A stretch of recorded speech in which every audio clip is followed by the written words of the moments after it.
Hello students. कल मैंने आपको टेंस समझाए थे, ठीक है, इंट्रोडक्शन दी थी टेंस की। तो आज हम क्या करेंगे, टेंस के ऊपर एक्सरसाइजेस करेंगे, ठीक है। ये जो हमारे पास एक्सरसाइजेस हैं, इसमें क्या है कि हमें जो दिए हुए हैं ये एक्सरसाइजेस, इनमें एक एरर है, ठीक है।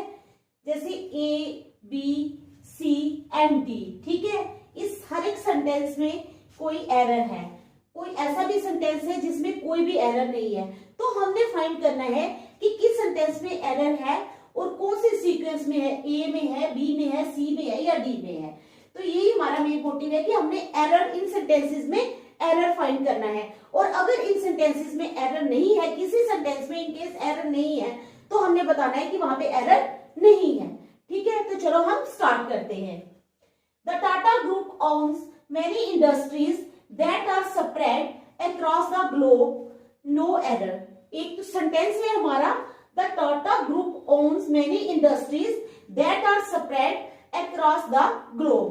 तो जब आप सेंटेंस को पढ़ते हो तो अगर आपने टेंसेस किए होंगे तो आपको समझ में आना चाहिए कि कहां पर हमारी कौन सी फॉर्म लगनी है, ठीक है। अगर आपको ये बात समझ आ गई तो आप सेंटेंस को करेक्ट कर सकते हो और आपको पता लग जाएगा कि हमारा एरर कौन सी जगह पे है। तो देखो बेटा, ये है the Tata group owns many industries that are। मैंने आपको जब टेंस करवाए थे तब मैंने आपको बताया था कि ठीक है, इज आर एम, ठीक है, बताया था ना कि कहां पे यूज होते हैं, दैट आर के। लेकिन यहाँ पे वैसे तो इज आर एम जब हम लगाते हैं, आई एम गोइंग टू बाजार, फोर्थ फॉर्म लगती है, ठीक है, मैंने समझाया था। इज आर एम जब हम यूज करते हैं या वॉज वर्ब का जब हम यूज करते हैं तो क्या होता है, हमेशा mostly fourth form of the verb लगती है। लेकिन ये ऐसा केस है जहां पर फोर्थ फॉर्म की जगह थर्ड फॉर्म लगेगी। अब आप बोलोगे कि थर्ड फॉर्म क्यों लगेगी, क्यों? क्योंकि this sentence is a passive voice, यहाँ पर पैसिव वॉइस है। The Tata group owns many industries that are spread across the globe। Active voice अगर होता तो क्या होना था, एक्टिव वॉइस और पैसिव वॉइस आपने छोटी क्लासेस में किए हुए हैं कि मैनी इंडस्ट्रीज। अगर एक्टिव वॉइस होता तो होता many industries are owned by the Tata group, ठीक है। लेकिन यहाँ पर है the Tata group owns many industries that are। तो हमारा एरर आता है यहाँ पर, कहां पे, स्प्रेड पे। हमारा यहाँ पर एरर है, क्या है बेटा, यहाँ पर हमारा एरर है। क्यों? यहाँ पर स्प्रेड आया हुआ है, स्प्रेड की जगह हमें यहाँ पे आना चाहिए था स्प्रेडिड। क्या आ रहा था, स्प्रेडिड, SPREADED, स्प्रेडिड, ठीक है। क्योंकि अगर पैसिव वॉइस हो तो क्या होता है, जब भी हमारा इज आर एम लगा होता है, ठीक है, इज आर एम या वॉज वर्ब लगा होता है तो उसके पीछे हमारी वर्ब की थर्ड फॉर्म लगती है। तो इस तरह the Tata group owns many industries that are spreaded, ठीक है। ये एरर है हमारा स्प्रेड वाला, बी वाला। तो यहां पर आएगा हमारा that are spreaded across the globe। समझ आ गई फर्स्ट सेंटेंस की अच्छी तरह? आई बेटा समझ? The Tata group owns many industries that are spreaded। Spread की जगह क्या आएगा, स्प्रेडिड, ठीक है। नोट करो, स्प्रेड की जगह क्या आना है, स्प्रेडिड। याद रखना, ये बात अपने दिमाग में बिठा लो कि यहाँ पर वर्ब की थर्ड फॉर्म आनी है। टेंसेस को पढ़ते जाओ और देखते जाओ कि कहाँ कौन सी फॉर्म लगनी है। जब आपको ये बात समझ आ जाएगी तो आप अपने आप ये जो है एक्सरसाइजेस सॉल्व करने लगोगे। तो सेकंड पे आते हैं, और not your father and your elder brother out of town. क्या सेंटेंस है हमारा, और नॉट, और लगा है बाहर। सबसे पहले तो ये कौन सा सेंटेंस है, और लगा है बाहर, it means it is an interrogative sentence, ठीक है। इंटेरोगेटिव सेंटेंस है, are not your father and your elder brother out of town. क्या तुम्हारे पापा और तुम्हारे बड़े भाई जो है वो आउट ऑफ टाउन नहीं है? और नॉट, एक तो ये इंटेरोगेटिव सेंटेंस है, आर लगा है, दूसरा इसके साथ नॉट लगा है। It means it is both interrogative and negative. Interrogative भी है एंड नेगेटिव भी है। Are not your father and your elder brother out of the town. तो बेटा ये सेंटेंस जो है ये बिल्कुल ठीक सेंटेंस है। इस सेंटेंस में कोई भी एरर नहीं है। यहाँ पर हमारा बी आया था, यहाँ पर हमारा डी आएगा। It means this sentence is absolutely right and there is no error in this sentence. समझ गए? तो चलते हैं हम अपने सेंटेंस नंबर 3 के ऊपर। I finished my household chores before he reached to my place after so long. I finished my household chores means मैंने अपने घर के काम खत्म कर लिए। Before he reached to my place after so long it means कि मैं बोलती हूँ कि मैंने अपने काम खत्म कर लिए थे। इट मीन्स पास्ट में ही कर लिए थे। किसी ने मेरे घर आना था, मुझे पता था कि वो मेरी बहन या मेरा भाई कोई भी मेरे घर आ रहा है, तो मैंने क्या किया, वो काम पहले से ही खत्म कर लिए। ठीक है, लेकिन यहाँ पर क्या आएगा, आई, यहाँ पर क्या, ये हमारा सेंटेंस ए वाला जो है ये रॉन्ग है। यहाँ पर आई हैड फिनिश्ड, क्या आना है यहाँ पर, I had finished my household chore before he reached to my place after so long. तो होता क्या है, जो पास्ट में काम होते हैं एक के बाद एक, एक के बाद एक, क्योंकि घर के काम, अब बताया तो नहीं है कि मैंने कपड़े धो लिए या खाना बना लिया, किसी पर्टिकुलर एक काम के बारे में यहाँ पर नहीं बताया गया है। हाउस होल्ड चोर्स मीन्स काफी सारे काम हो सकते हैं, बर्तन भी धोने हो सकते हैं, कपड़े भी धोने हो सकते हैं, तो सारे घर के काम खत्म कर लिए, one after the other, one after the other, इसी तरह सिलसिला चलता रहा।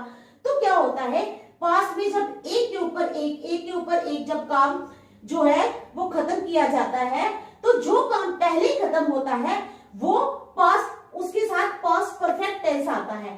तो पास्ट परफेक्ट टेंस जो है वो मैंने आपको बताया था कि पास्ट परफेक्ट टेंस क्या होता है। उसमें पास्ट परफेक्ट में हमारे पास हैड लगता है। पास्ट परफेक्ट में एक तो हैड लगता है, दूसरा third form of the verb, दूसरा क्या लगता है, थर्ड फॉर्म ऑफ वर्ब। ठीक है, ये हमारा पास्ट परफेक्ट होता है। तो क्या है, आई हैड फिनिश्ड, तो परफेक्ट अगर पास्ट परफेक्ट लगेगा यहाँ पर, तो पास्ट परफेक्ट के लिए हमें यहाँ पर हैड लगाना जरूरी है। देखो समझो ध्यान से, मैं दोबारा रिपीट करूंगी इस सेंटेंस को। आई finished my household chores before he reached, उसके आने से पहले ही मैंने अपने घर के काम खत्म कर लिए। लिए नहीं ना आता तो क्या बोलोगे, जब आप हिंदी में भी अगर किसी को बोलते हो कि मैंने अपनी बहन के आने से पहले ही अपने घर के काम खत्म कर लिए थे लगाते हो ना, तो इट मीन्स यहाँ पर क्या आएगा, हैड, आई हैड। अगर सिर्फ फिनिश लगेगा तो ये सेंटेंस इनकरेक्ट हो जाएगा, यहां पर हमारा एरर आता है। I had finished my household chores before he reached to my place after so long. ठीक है, समझ आ गई इस सेंटेंस की। चलो नेक्स्ट में, the manager warned his team members that if they persist in their obstructionist attitude, they would be punished. ठीक है, अब कौन वार्न कर रहा है, the manager warned his team members, manager ने वार्न किया अपने टीम मेंबर्स को, that if they persist in their obstructionist attitude, they would be punished. तो आप इस बताओ कि इसमें क्या गलत है और क्या सही होना चाहिए। आप अपनी कॉमन सेंस लगाओ कि यहाँ पर कहाँ एरर आ रहा है। ठीक है, हमारे पास ए में है the manager warned his team members. ठीक है, यहां तक हमारा ए है। बी है हमारा that if they persist in their, ये हमारा बी है। सी है हमारा obstructionist attitude, they would be punished. तो कहां पे हमारा एरर आ रहा है, देखो आप ध्यान से देखो इस सेंटेंस को तो आपको पता लगेगा। मैं आपको बताती हूँ, द मैनेजर वार्न्ड, कौन सी फॉर्म आई है यहाँ पे, थर्ड फॉर्म आई है, वार्न तो नहीं आया ना, कौन सी फॉर्म लगी है यहाँ पे, थर्ड फॉर्म लगी है। His team members that if they persist in their obstructionist attitude they would be punished. यहाँ पर भी कौन सी लगी है, पनिश्ड, थर्ड फॉर्म लगी है। तो यहाँ पर लेकिन देखो बी में क्या है, दैट इफ दे परसिस्ट, यहाँ पर कौन सी फॉर्म लगी है, यहाँ पर लगी है फर्स्ट फॉर्म। तो यहाँ पर हमारा एरर आ रहा है, कहां पर आ रहा है हमारा एरर, यहाँ पर हमारा एरर आ रहा है परसिस्ट की जगह। यहाँ पर आया था हमारा एरर, एक यहाँ पे आया था हमारा एरर, ठीक है ना। यहाँ पर हमारा एरर कहां पर आ रहा है, यहां पर परसिस्ट की जगह। तो अब आप ये बताओ कि परसिस्ट की प्लेस पे क्या आना चाहिए। आपने नोटिस किया सेंटेंस को, पहले जब भी आपको सेंटेंसेस दिए होंगे करेक्ट वाले, पहले आपने सेंटेंस को आराम से अच्छी तरह से पढ़ना है, उसको देखना है, उसको समझना है, उसका सीक्वेंस देखना है कि वो सेंटेंस किस सीक्वेंस में लिखा गया है। देखो आप यहाँ पे, the manager warned his team members that if they persist in their obstructionist attitude they would be punished। आपने देखा हर जगह यहाँ पर भी थर्ड फॉर्म, वहां पर भी थर्ड फॉर्म, तो पूरा सेंटेंस ही थर्ड फॉर्म में आ रहा है जब, तो यहाँ पर उन्होंने क्यों इसकी फर्स्ट फॉर्म दी हुई है। ये बच्चों की कॉमन सेंस जो है वो चेक करते हैं कि बच्चे में कितनी कॉमन सेंस है कि वो निकाल सकता है इस एरर को या नहीं। तो आपने यहां से एरर निकालना है, तो यहाँ पे परसिस्ट की जगह क्या लिखना है आपने, persisted, persisted, persisted।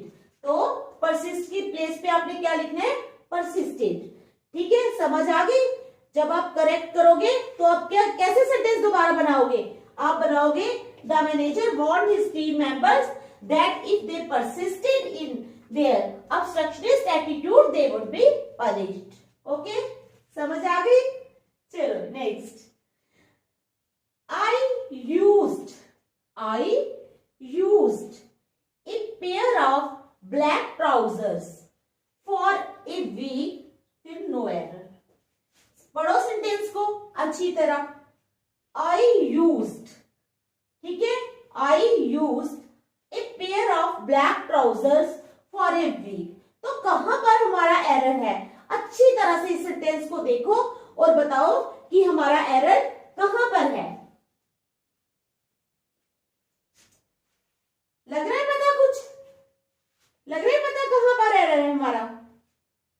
देखो, I used a pair of black trousers for a week, यहां पर क्या दिया हुआ है, फॉर और सिंस, पता है ना किसके लिए आते हैं, फॉर और सिंस जो हैं वो हमेशा टाइम के लिए आते हैं, टाइम के लिए। टाइम दिया हुआ है कितना, ए वीक, एक सप्ताह से क्या कर रहा हूं, एक पेयर है मेरे पास ब्लैक ट्राउजर्स का, मैं वही यूज कर रहा हूं।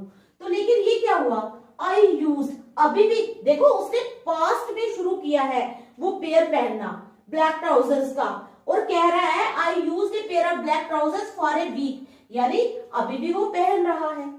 तो सेंटेंस कहां गलत हुआ हमारा एरर आया यहां पर, आई यूज्ड। तो यहां पर हमारा एरर आएगा, क्या आएगा बेटा, यहां पर हमारा एरर आएगा, आई यूज्ड। ठीक है, तो यहां पर हमारा एरर आएगा। क्यों आएगा एरर, आई यहां पर क्या आना चाहिए, आई हैव बीन यूजिंग, क्या आना चाहिए, I have been using a pair of black trousers for a week. I have been using, क्या कर रहा हूं मैं, एक हफ्ते से अपने ब्लैक ट्राउजर्स का पेयर यूज कर रहा हूं। समझ आ गई। तो क्या आएगा, तो जब भी टाइम दिया होगा तो वो क्या आएगा, प्रेजेंट परफेक्ट उसमें आएगा, हाँ प्रेजेंट टेंस में आएगा ना, I have been using, I have been using. देखो इसको ध्यान से, क्या आएगा, आई हैव बीन यूजिंग। ठीक है, तो किस में आएगा ये, प्रेजेंट परफेक्ट कंटिन्यूअस टेंस में, प्रेजेंट परफेक्ट कंटिन्यूअस टेंस में आएगा। तो ये जब भी टाइम दिया होगा तो वो क्या होगा, आई हैव बीन यूजिंग, यानी यहां पर हमने प्रेजेंट परफेक्ट कंटिन्यूअस टेंस का यूज किया है। आ गई ये समझ, आई हैव बीन यूजिंग। ठीक है, प्रेजेंट परफेक्ट कंटिन्यूअस टेंस जो है ये यहां पर लगेगा, क्योंकि यहां पर टाइम भी दिया हुआ है और फॉर भी लगा हुआ है। इस पॉइंट की समझ आ गई आप लोगों को बेटा, आ रही है ना समझ। ठीक है, he had, ठीक है, he had already, ठीक है, क्या है, he had already sent me a message, he had already sent me a message that his arrival was scheduled for Thursday। He had already sent me a message, that his arrival was scheduled for Thursday। अब जो message है already का मतलब है, already का मतलब है कि अभी अभी हमें वो मैसेज मिला है। हैड ऑलरेडी नहीं आएगा यहाँ पर हमारा एरर निकलेगा। हैड पे हमारा एरर आ जाता है, यहां पर हमारा एरर है, ठीक है। He had already sent me a message that his arrival was scheduled for Thursday. तो बेटा हमारा एरर कहां पर आ रहा है, हैड की जगह, क्योंकि ऑलरेडी मींस अभी अभी उसने मैसेज किया है कि वो थर्सडे को, that his arrival was scheduled for Thursday, Thursday तक उसकी अराइवल है, तो उसने अभी अभी मैसेज भेजा है। तो ही क्या आएगा, he has already sent me A message. Had की जगह क्या आना है, ही हैज, ठीक है। हैड हमारा एरर है, तो हैड की जगह हमने लिखना है, यहां पर मैं लिख देती हूं, हैड की जगह आ जाएगा हमारा हैज। आ गई बात समझ में। He has already sent me, had की जगह आ जाएगा has. He has already sent me a message that his arrival was scheduled for Thursday। आई समझ। चलो next, although I have never seen the girl before। क्या सेंटेंस क्या है हमारा, although I have never seen the girl before, ठीक है, I recognized her at once, ठीक है। सेंटेंस समझ आ गई। Although I have never seen the girl before, तो क्या आएगा, सेंटेंस का एरर कहां पे है, पहले देखो। Although I have never seen the girl before, मैंने चाहे लड़की को पहले नहीं देखा, क्या आएगा, है या था आएगा। आप देखो हिंदी बनाओ इसकी पहले। Although I have never seen the girl before, I recognized her at once, मैंने उसको एकदम से पहचान लिया। फ्रॉम हर फोटोग्राफ, उसकी फोटोग्राफ से, ठीक है।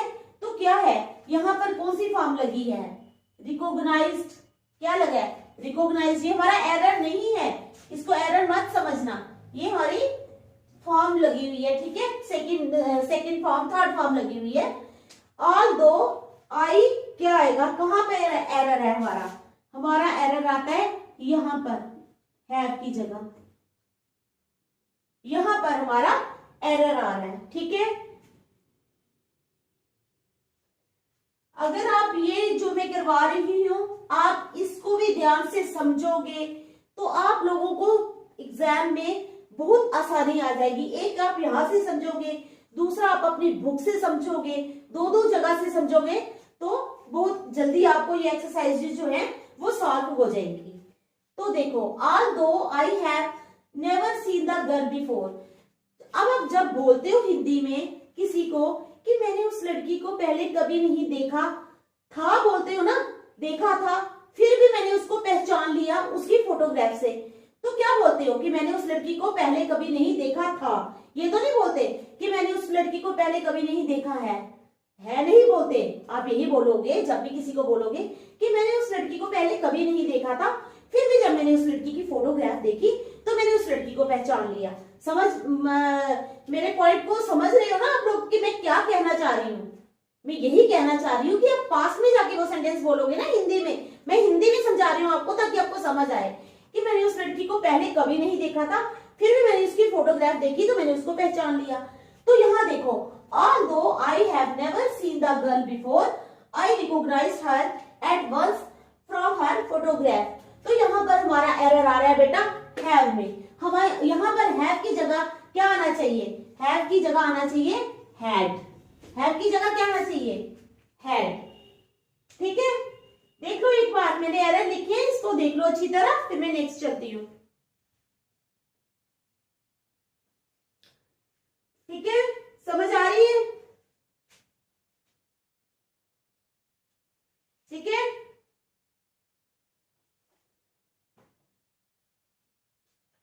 तो चलो 7 किए हैं, देखते हैं 3 और कर लेते हैं, ठीक है।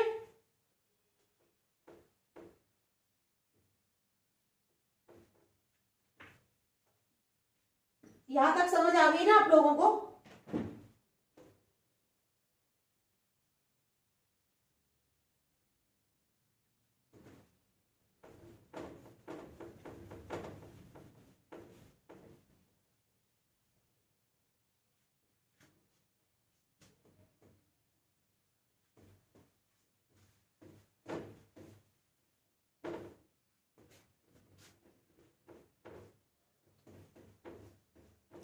एरर निकालने कोई इतने मुश्किल नहीं होते बेटा, थोड़ी सी प्रैक्टिस चाहिए, आप एरर निकाल सकते हो आराम से, ठीक है?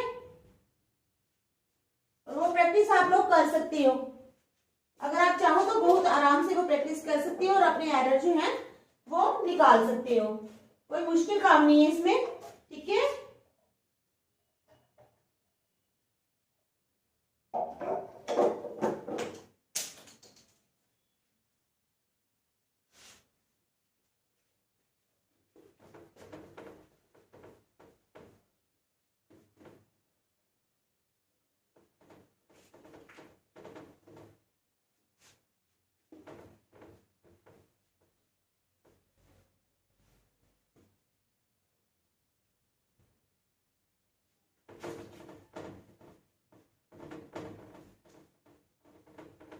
तो 3 सेंटेंसेस और करवा देती हूँ आप लोगों को मैं एरर्स के, फिर कल करेंगे और एरर्स, तो 3 दिन लग जाएंगे एरर्स करने में, फिर हो जाएगा ठीक, ठीक है?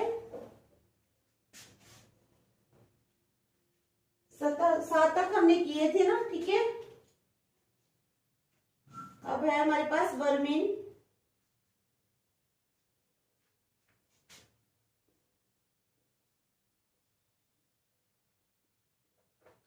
वर्मिन, ठीक है? Vermin does much harm, vermin does क्या, vermin does much harm to crops, ठीक है?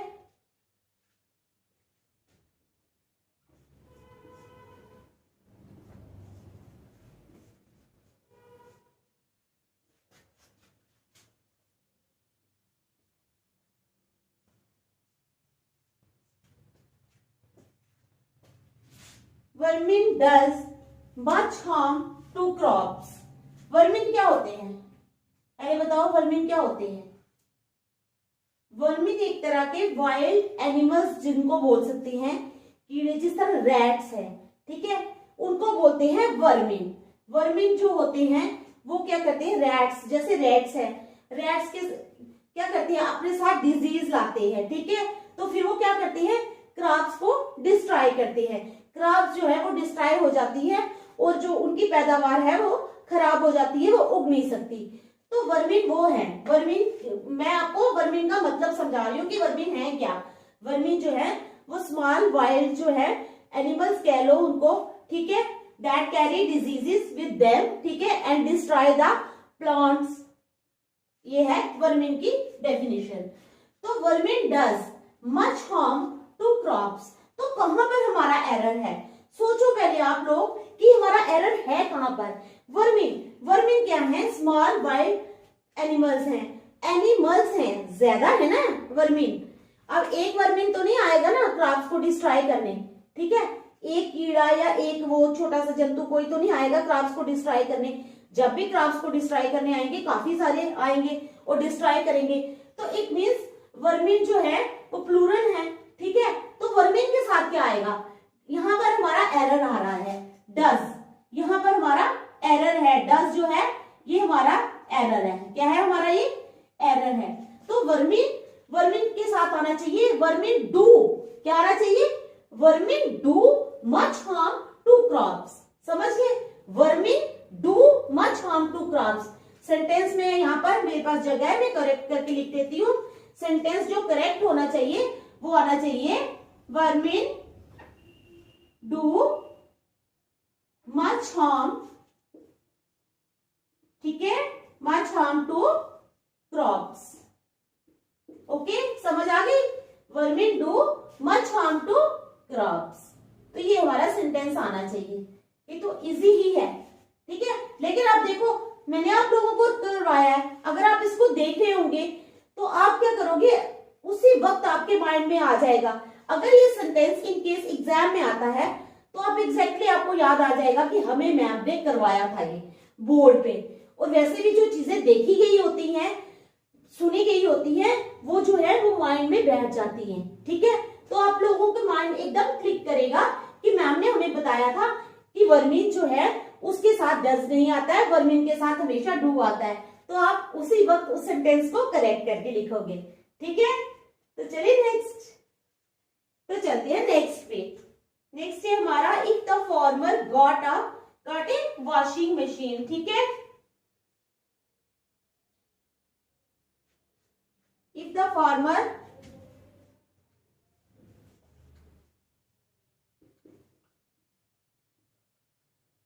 क्या है, if the farmer got a washing machine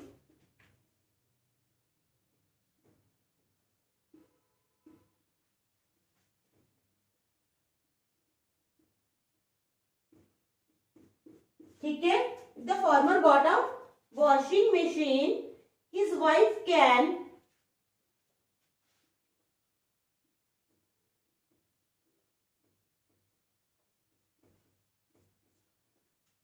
his wife can, क्या कर सकती है उसकी wife, his wife can do the laundry quickly.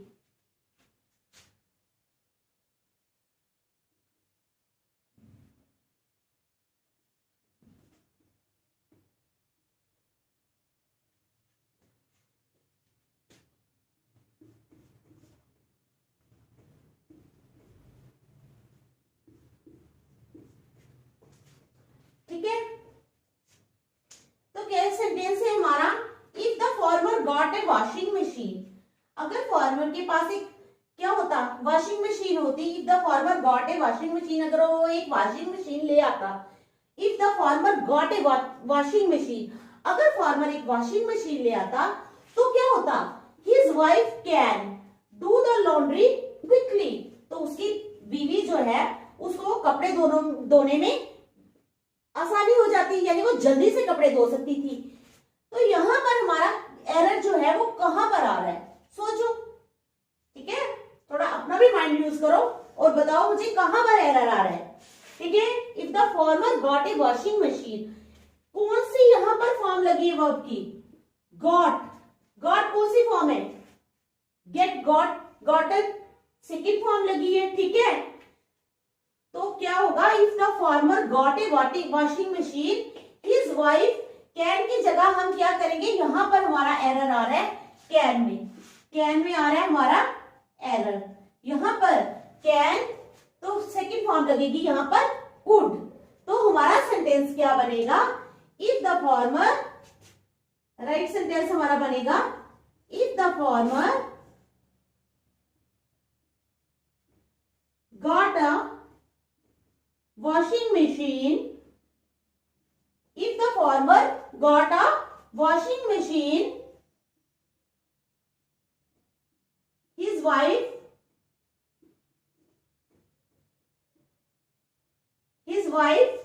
could do the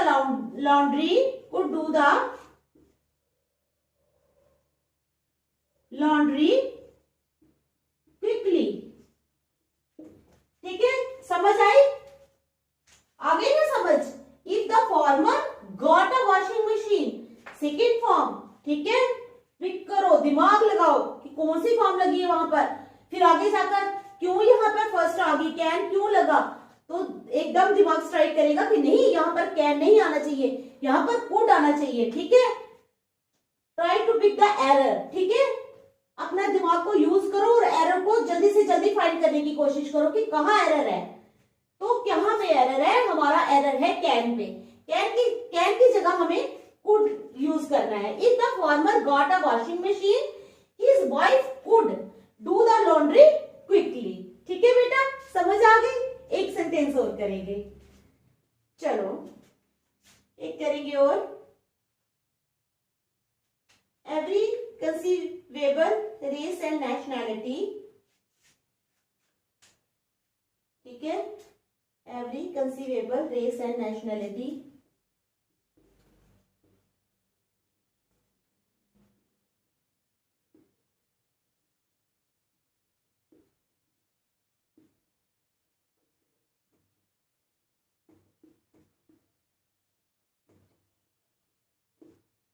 ठीक है, every conceivable race and nationality had its share of suffering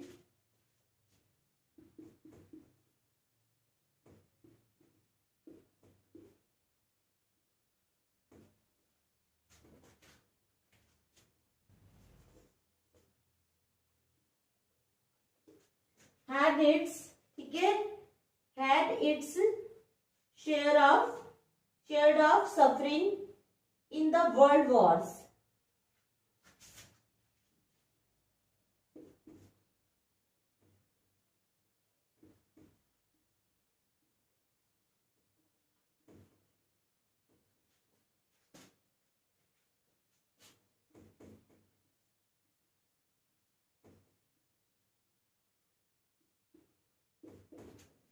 ठीक है, तो चलो क्या हमारा सेंटेंस है, every conceivable race and nationality. Race and nationality means race, अलग अलग रेसिस हैं यहाँ पे, ठीक है ना, अलग अलग धर्म के लोग हैं, नेशनैलिटी अलग अलग है, हर कुछ जो है उनको क्या होता है, वॉर्स में बहुत ज्यादा सफरिंग का सामना करना पड़ता है. तो कहता है every conceivable race and nationality had its share of suffering in the world wars. तो क्या सेंटेंस है और क्या जो है एरर होना चाहिए, ठीक है. अब यहां पर जहां पर हमारा एरर जो है वो हमारा आ रहा है शेयर्ड ऑफ सफरिंग. ठीक है, शेयर्ड ऑफ सफरिंग मीन्स उनको एक्सपीरियंस करना पड़ती है सफरिंग. ठीक है, सफरिंग एक्सपीरियंस करनी पड़ती है, लेकिन यहां पर शेयर्ड ऑफ सफरिंग की जगह हमारा आएगा शेयर ऑफ सफरिंग. क्या आएगा, यहां पर हमारा एरर आ रहा है. ठीक है, यहां पर हमारा एरर है और इस एरर को हम कैसे ठीक कर सकते हैं. Every conceivable race and nationality had its share of suffering. कभी भी शेयर ऑफ सफरिंग यूज नहीं होता, हमेशा शेयर ऑफ सफरिंग ही यूज होता है. तो हमारा सेंटेंस बनेगा करेक्ट, एवरी कंसीवेबल, ठीक है, race and nationality has had its share of, क्या आएगा, शेयर ऑफ सफरिंग, ठीक है, in the world wars, in the world wars. ठीक है, तो 10 सेंटेंसेस मैंने करवाए हैं आज आपको. होप लगता है कि आपको समझ आ गए होंगे. ठीक है, अच्छी तरह मैंने एक्सप्लेन कर दिया इनको. आप खुद भी घर में प्रैक्टिस करना और अपने एरर्स निकालने की कोशिश करना. ठीक है, तो नेक्स्ट जो है वो हम कल करेंगे. Thank you.